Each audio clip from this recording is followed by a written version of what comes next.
3, 2, 1, let's go! Assalamualaikum warahmatullahi wabarakatuh. Alhamdulillah hari ini kita bisa bertemu lagi dalam pembelajaran biologi. Kali ini kita akan membahas tentang Kingdom Protista. Dalam bahasa Yunani yang berarti yang paling pertama. Kenapa dikatakan paling pertama? Karena protista itu dianggap sebagai eukariota pertama yang bisa berevolusi.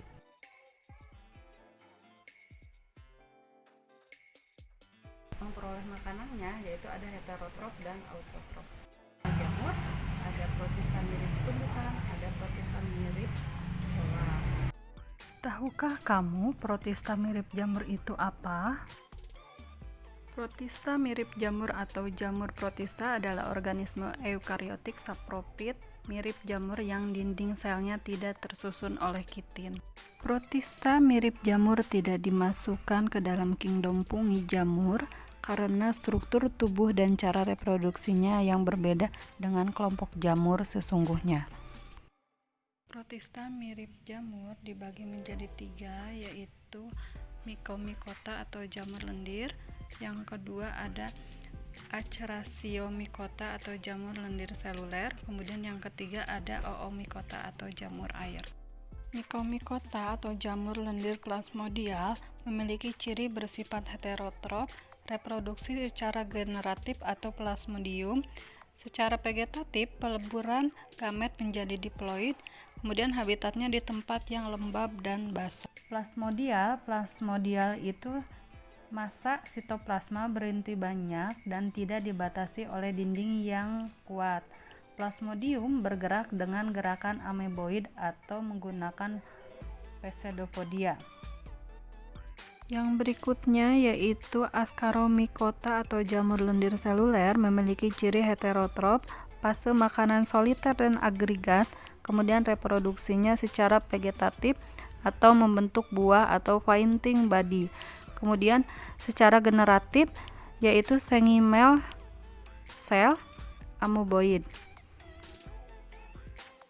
Yang terakhir yaitu Oomycota atau jamur air. Cirinya tubuh terdiri atas benang atau bersekat, dinding selnya tersusun atas selulosa, habitatnya di darat maupun di air. Sedangkan reproduksinya secara vegetatif yaitu dengan zoospora dan secara generatif dengan oogami. Protista mirip tumbuhan atau alga bersifat uniseluler, habitat di perairan, reproduksi secara seksual dan aseksual. Alga coklat atau Phaeophyta dikatakan alga coklat karena memiliki pigmen berwarna coklat. Alga coklat reproduksinya secara seksual dan secara aseksual.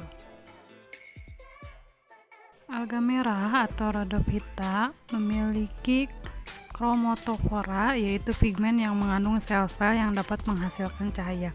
Tetapi ada juga yang tidak memiliki chromatophora. Kemudian memiliki talus berupa helaian atau berbentuk seperti pohon. Habitatnya yaitu di laut yang dalam, lebih dalam daripada tempat hidup. Yang selanjutnya yaitu diatom atau Bacillariotophyta, yaitu inti sel dan kloroplast di atom berwarna coklat keemasan, tetapi ada juga yang berwarna hijau kekuningan atau coklat tua. Nah, ciri-cirinya yaitu memiliki pigmen klorofil A dan C, chlorotenoid, kemudian fukosatin, kemudian habitatnya itu di air tawar dan air laut. Nah, untuk bentuk talusnya terdiri dari 2 bagian yaitu epiteka dan hipoteka. Kemudian reproduksinya secara aseksual atau pembelahan hipoteka dan epiteka, sedangkan seksualnya persatuan sel sperma dan sel ovum. Yang selanjutnya ada alga keemasan atau Chrysophyta. Chrysophyta diambil dari kata Yunani chirosos yang berarti emas. Nah, di sini untuk kelompok alga keemasan itu memiliki keragaman komposisi mulai dari pigmen, dinding sel, dan tipe flagella sel. Alga keemasan memiliki ciri bentuk talus, ada yang seperti batang atau telapak tangan. Habitat alga di air tawar atau di laut. Kemudian cara hidupnya yaitu secara autotrof, artinya dapat menyintesis makanan sendiri karena memiliki klorofil untuk berfotosintesis. Kemudian reproduksinya yaitu pada alga keemasan secara seksual dan aseksual. Yang terakhir adalah alga hijau atau chlorophyta.